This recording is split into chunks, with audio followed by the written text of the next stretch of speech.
नमस्कार, करियर और एजुकेशन से जुड़े हमारे खास कार्यक्रम गाइड में आपका स्वागत है। मैं हूं डॉक्टर आकांक्षा। आज हम अपने कार्यक्रम में बात करेंगे सिविल इंजीनियरिंग के बाद आखिर क्यों पड़ रही है इंजीनियर्स को ट्रेनिंग की जरूरत। तो हमारे खास कार्यक्रम में गाइड में आज हमारे साथ बतौर एक्सपर्ट पुष्पेंद्र प्रताप सिंह हैं, जो कि CEO एंड फाउंडर है सिविल गुरुजी प्राइवेट लिमिटेड के। आपका बहुत बहुत स्वागत सर। नमस्कार।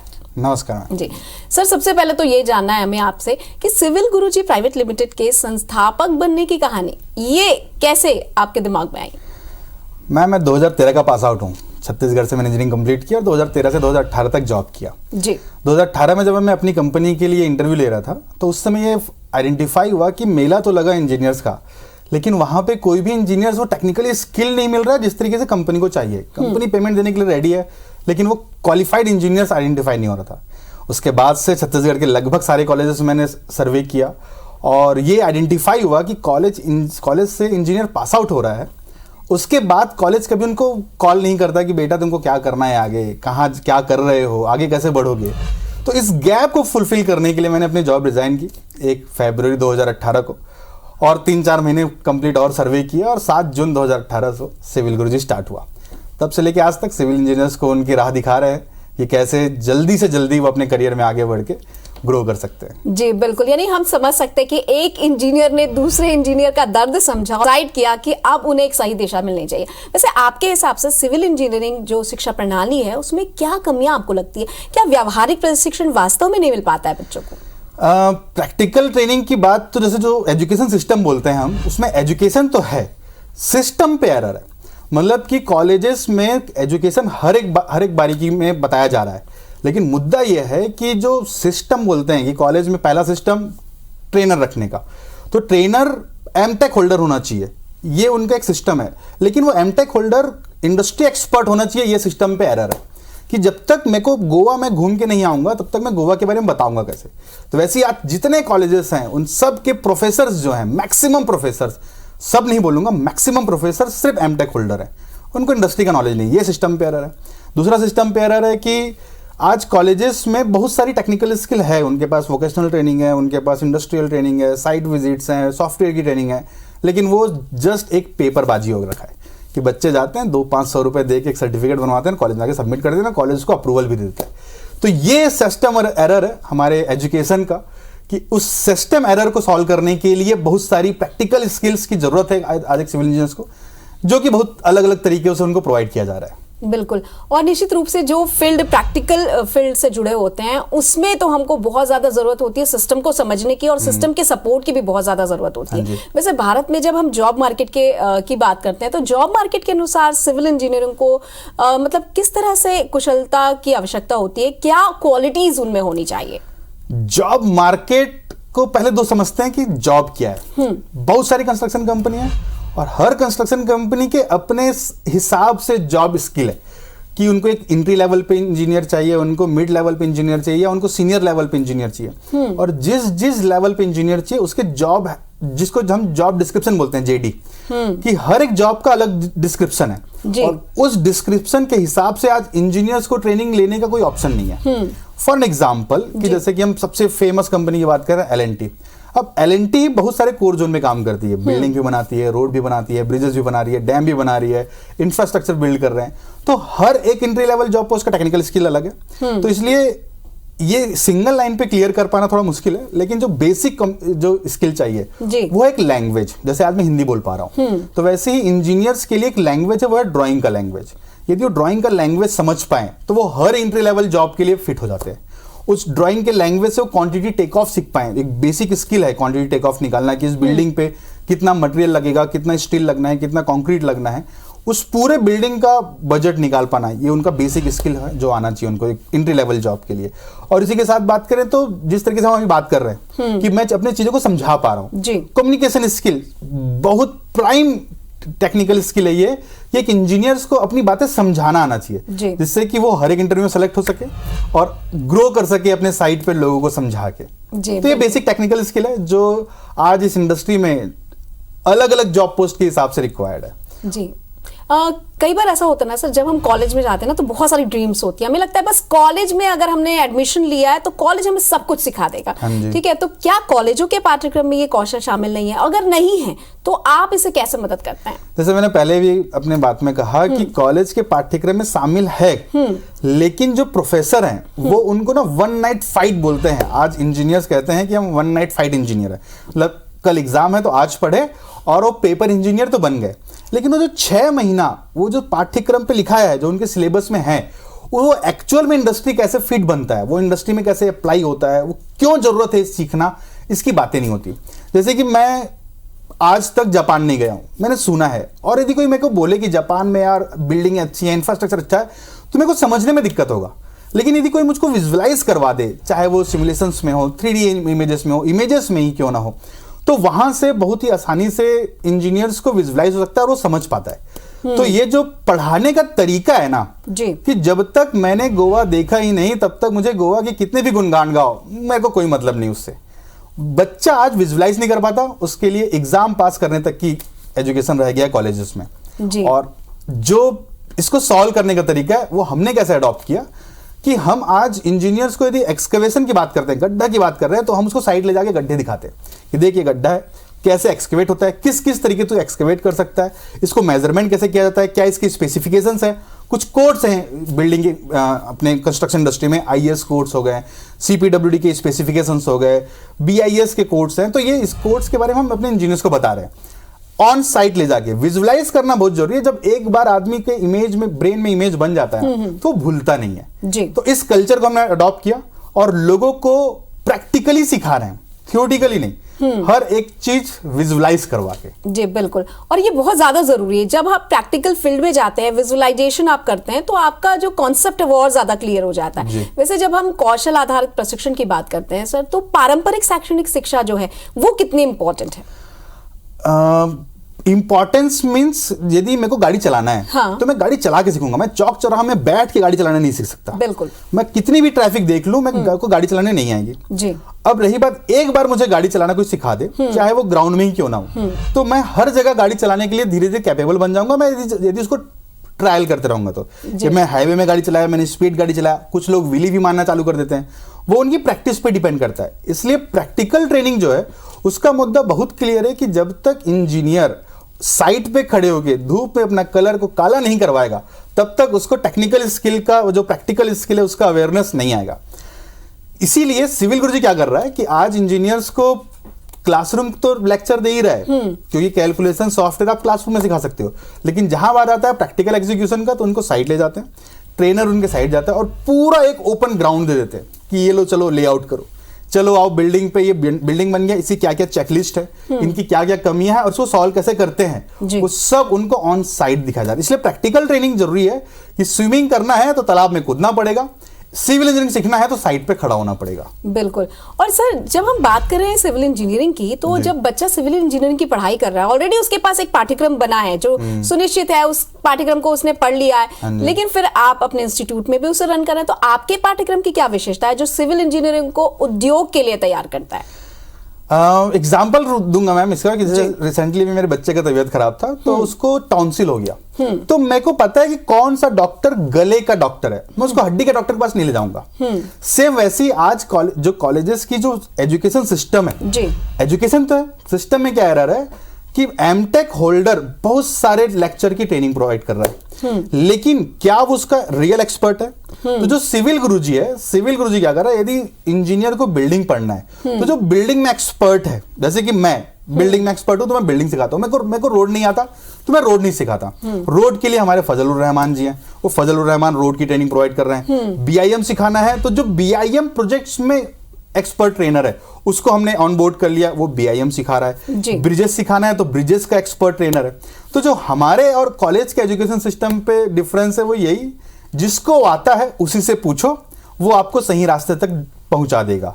कि आज इंजीनियर की एक बोलने पे काबिल है कि वो किस जगह पे है, उसकी रियल नॉलेज कितनी है, ये हम उसको विजुअलाइज कराते हैं। देख तेरे को क्या आता है आज जी, अब तेरे को जाना कहाँ है और उस रास्ते का रोड मैप कैसे जाएगा, वो उसका जो क्वालिफाइड इंजीनियर है वो बताता है कि कैसे पहुंचते हैं। तो जब मार्गदर्शक हो तो बहुत आसान हो जाता है लोगों को उसकी मंजिल तक पहुंचाना। बिल्कुल, और खास तौर पर उस व्यक्ति के लिए जिसे चौराहे पर छोड़ दिया गया हो और 4 रास्ते तो दिख रहे हो, पर ये नहीं पता है कि उसे बढ़ना कहाँ पे। वैसे आपके संस्थान से जो ट्रेनिंग लेते हैं तो आपने उनसे फीडबैक भी लिया होगा स्टूडेंट्स से, तो वो स्टूडेंट्स क्या कहते हैं कि करियर में कितना बदलाव उनके आया, किस तरह से चेंजेस वो महसूस करते हैं? ये कहते हुए मुझे बहुत अच्छा लगता है कि हमारा जो, मैं इसका आंसर देने से पहले अपना ट्रेनिंग पैटर्न बताऊंगा जी। हम अपनी ट्रेनिंग का 65% फीस इंजीनियर के प्लेसमेंट के बाद चार्ज करते हैं। 100 रुपए में से 65 रुपए वो तभी पे करेगा जब उसकी जॉब लगेगी, और वो भी मिनिमम सैलरी, मतलब एंट्री लेवल जो सैलरी है, फर्स्ट जॉब मिनिमम 20,000 रुपए की बात करते हैं कि आज इंडिया में है जो जितने कोर जोन है वहां पे एंट्री लेवल मार्केट में 8,000, 10,000, 12,000, 15,000 की सैलरी मिलती है, लेकिन हमारा इंजीनियर एंट्री लेवल पे 20,000 की सैलरी लेता है। तो ये मेरे लिए एक प्राउड मूवमेंट होता है जब भी इंजीनियर्स अपनी बैलेंस फीस पे करने लग जाता है कि हाँ हमने सही पढ़ाया है। अब बात करें उनके फीडबैक का कि 76%, अब फीडबैक तो वही है ना कि जो मेरे पास पैसे आ रहे हैं, जो 65% फीस मेरे को देता है वो आज हमारा 76% सिलेक्शन रेशियो है। तो जो इंजीनियर्स हमें कहने पे आज काबिल हैं कि इंडिया के थोड़ा साउथ हटा दें तो इंडिया में सेंटर, ईस्ट, वेस्ट और नॉर्थ हर एक सिटी में सिविल इंजीनियर्स अवेलेबल है, सिविल गुरुजी से पढ़ाया हुआ।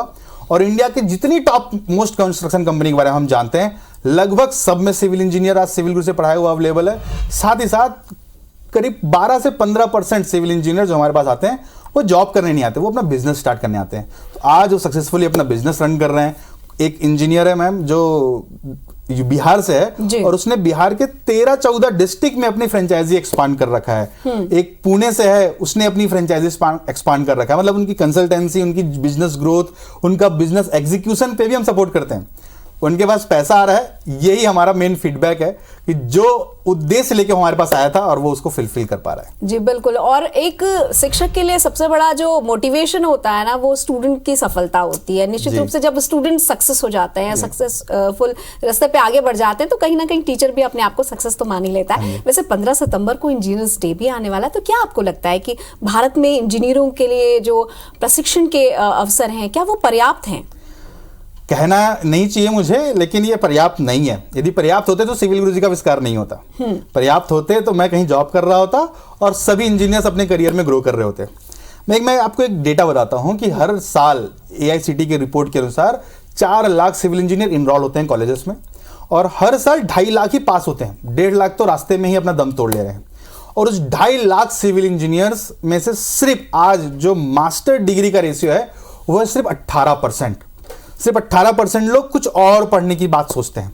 इसको ऐसे समझें कि जो इंजीनियरिंग की डिग्री है, वो डिग्री जो इंजीनियरिंग का जो सिलेबस है वो 4 साल में हमको 12 कोर जोन के बारे में अवेयर कराया जाता है। अवेयरनेस का मतलब इसको ऐसा समझें कि जब हम रेस्टोरेंट जाते हैं तो हमको एक मेन्यू कार्ड मिलता है। अब मेन्यू कार्ड के सारे डिश को हम ऑर्डर नहीं करते, उसमें से कुछ सेलेक्टेड चीजों को हम ऑर्डर करते हैं। तो जो 4 साल की सिविल इंजीनियरिंग है ना, वो मेन्यू कार्ड है कि आप पूरा देख लो आपको क्या क्या ऑर्डर कर सकते हो, और 4 साल के बाद किसी स्पेसिफिक जोन पे आपको ऑर्डर करना है। अब वो स्पेसिफिक जोन जो 12 कोर जोन है सिविल इंजीनियरिंग में, उस स्पेसिफिक जोन में एक कोर जोन की ट्रेनिंग अवेलेबल है, वो है सॉफ्टवेयर की ट्रेनिंग। और बाकी 11 कोर जोन अवेलेबल ही नहीं है इंडिया में, जिसमें से 4 कोर जोन हमने बिल्ड किया है पिछले 5 सालों पे, बिल्डिंग, ब्रिज, हाईवे और BIM। सिर्फ 4 जोन अभी हमने बिल्ड किया। अभी भी हमको बिल्ड करना अभी 7-8 कोर जोन बचा है।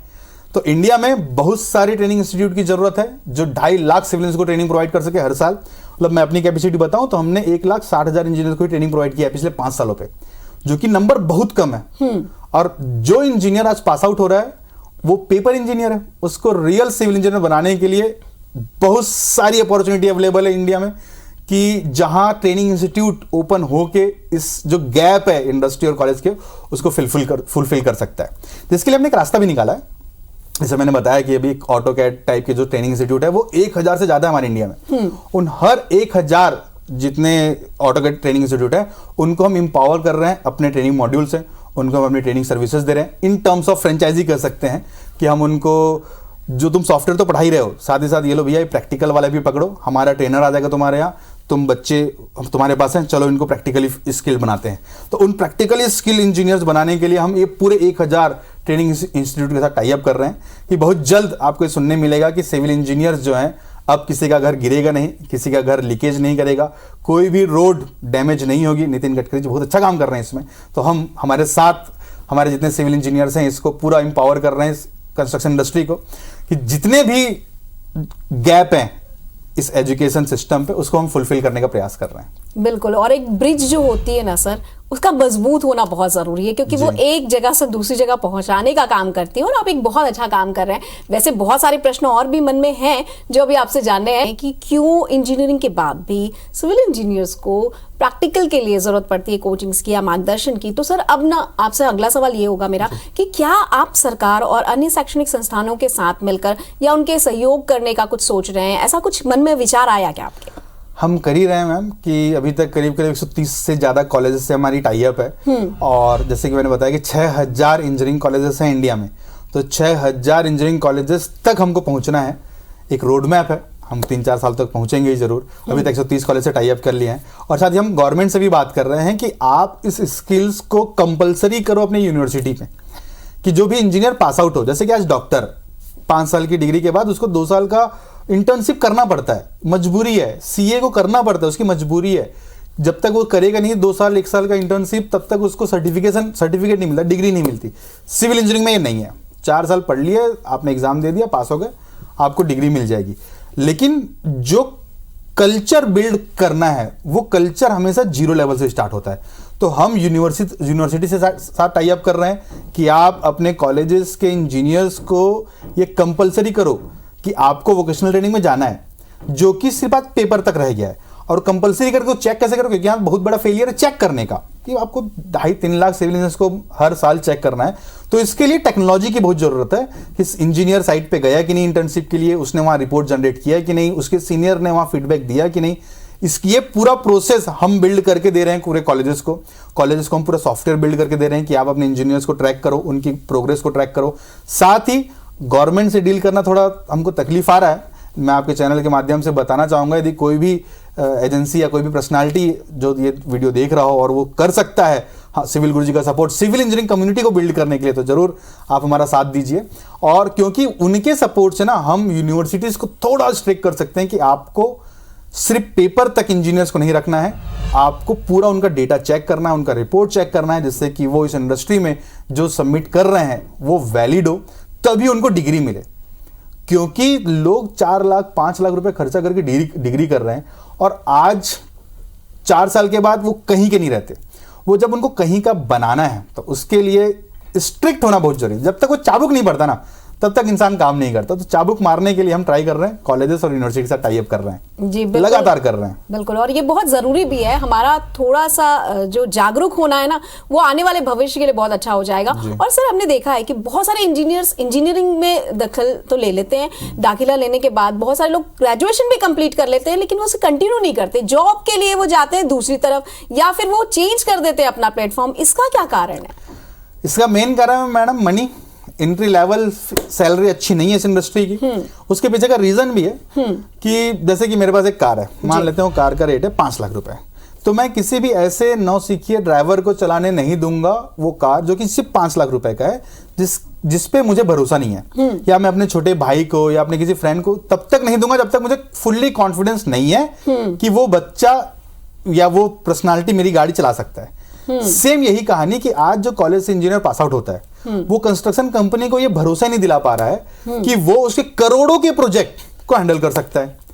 अब जब ये भरोसा वो नहीं दिला पाता तो उसको ड्राइवर ना बना के खलासी बना देते हैं, और खलासी का रेट कम होता है। तो यही कारण है मेन कि आज इंडस्ट्री में एंट्री लेवल सैलरी कम है। लेकिन इसके सॉल्यूशंस भी बहुत अच्छे हैं कि आप जो जितने भी सिविल इंजीनियर्स हैं उनके लिए सॉल्यूशन है कि आप सिर्फ और सिर्फ जॉब ओरिएंटेड क्यों, आप अपना खुद का भी तो बिजनेस स्टार्ट कर सकते हो, जहां से आपको एक अच्छा स्मार्ट पैकेज मिल सकता है स्टार्टिंग पे, जिसकी पूरी एक लर्निंग पैटर्न है कि कभी भी कंपनी एक साथ धीरू भाई अंबानी के जैसे रिलायंस नहीं बनती। आपको इनिशियल लेवल पे ही चालू करना पड़ता है, पहले वो सिक्का गला के ही बेचना पड़ेगा आपको। तो कुछ ना कुछ एक छोटा तरीका है जहां से आपको स्टार्ट करना पड़ेगा कंपनी, फिर आप आगे ग्रो करके और लोगों को एम्पावर कर सकते हो, और लोगों को आप एम्प्लॉयमेंट दे सकते हो। साथ ही जितने आज बड़े इंस्टीट्यूशन हैं जहां 15-20 लाख रुपए लगता है इंजीनियरिंग कंप्लीट करने पे, वहां के इंजीनियर्स 4 साल के बाद इस इंडस्ट्री में एंट्री नहीं कर रहे। जी, क्यों? क्योंकि उनको आईटी सेक्टर से, फाइनेंस सेक्टर से, बैंकिंग सेक्टर से और ऐसे एनबीएफसी से ऑफर मिल जाते हैं, क्योंकि वो कोर ब्रेन है जी। जैसे आईआईटीज की बात करें, आईआईटीज एनआईटीज में वो अच्छे ब्रेन है जी। तो बड़ी कंपनियां उस अच्छे ब्रेन को कवर कर लेती है जी, कि भैया तुम अच्छे ब्रेन हमारे पास आ जाओ, हम तुमको 4-6 महीने सिखा के तुम्हारे ब्रेन से अपना बिजनेस बिल्ड कर लेंगे, और वहां उनको मोटा पैकेज मिलता है जी। और यही आकर्षण उन्हें अपनी तरफ खींच लेता है। जैसे सर, जब आपकी तरफ लोग रुक करते हैं, जब कोचिंग की तरफ आते हैं, तो क्या आपके पाठ्यक्रम किसी भी मान्यता प्राप्त जगह की कोई प्रमाणिक चीजें देते हैं या फिर आप कोई सर्टिफिकेट देते हैं? ऐसा क्या है जिसके लिए लोग वहां तक पहुंचते हैं? सबसे पहले तो जितना कोर्स हमने बिल्ड किया है सेल्फ, तो वो हमने स्किल इंडिया से अप्रूव करवा रखा है कि भैया जो हम पढ़ा रहे हैं वो स्किल इंडिया, गवर्नमेंट बॉडी है, स्किल इंडिया हमको अप्रूव देती है। सेकंड, जो सॉफ्टवेयर्स हैं, अब सॉफ्टवेयर की कोई मालिक है जैसे कि ऑटोडेस्क हमारा पार्टनर है कि जितने भी इंजीनियर्स को हम ट्रेनिंग प्रोवाइड करेंगे सॉफ्टवेयर्स के लिए, वो ऑटोडेस्क सर्टिफाइड कर रहा है, बेंटले हमको सर्टिफाइड करता है। तो जिस भी तरीके से सर्टिफिकेशन जहां से अप्रूव हो सकता है वहां से हम अप्रूवल करा के उसको इंटरनेशनल लेवल पे एलिजिबल करा रहे हैं कि आज इंडिया में जो हमारा बच्चा पढ़ रहा है वो दुनिया के किसी भी कंस्ट्रक्शन कंपनी में जाके, किसी भी गवर्नमेंट में या प्राइवेट सेक्टर में जाके सर्टिफिकेशंस को वेरीफाई करा सकता है, जो कि सेंट्रल लेवल पे स्किल इंडिया से अप्रूव्ड है, प्लस जितनी सॉफ्टवेयर एजेंसी है वो सॉफ्टवेयर से अप्रूव्ड है। तो जो एक्रेडिटेशन कहते हैं सॉफ्टवेयर का वो सॉलिड है, कहीं उसमें लीक नहीं है। ऑनलाइन भी इसको वेरीफाई करवा देना, क्योंकि कंस्ट्रक्शन कंपनीज में क्या होता है कि जो एचआर टीम होता है उसको उस सर्टिफिकेशन वेरीफाई कराना बहुत इंपॉर्टेंट हो जाता है। तो वो हमारे ऑनलाइन पोर्टल से ही आके उनका इंजीनियर का एनरोलमेंट नंबर डाल के उसको वेरीफाई कर सकता है। जी, ये बहुत अच्छी बात आपने बता दी। एक सर्टिफिकेशन कोर्स का होना जो है वो लाजमी भी है और उससे एक ऑथेंटिसिटी भी आ जाती है। हमसे बातचीत करने के लिए और इतनी महत्वपूर्ण जानकारी देने के लिए आपका बहुत बहुत शुक्रिया। और हम आशा करते हैं दोस्तों कि इसके माध्यम से आज जो कुछ भी जानकारी हमने आप तक पहुंचाई है उससे आपका मार्गदर्शन जरूर हुआ होगा। गाइड का सफर आज बस इतना ही, किसी और विषय के साथ होगी मुलाकात। तब तक कीजिए थोड़ी सी प्रतीक्षा, थोड़ा सा इंतजार। नमस्कार।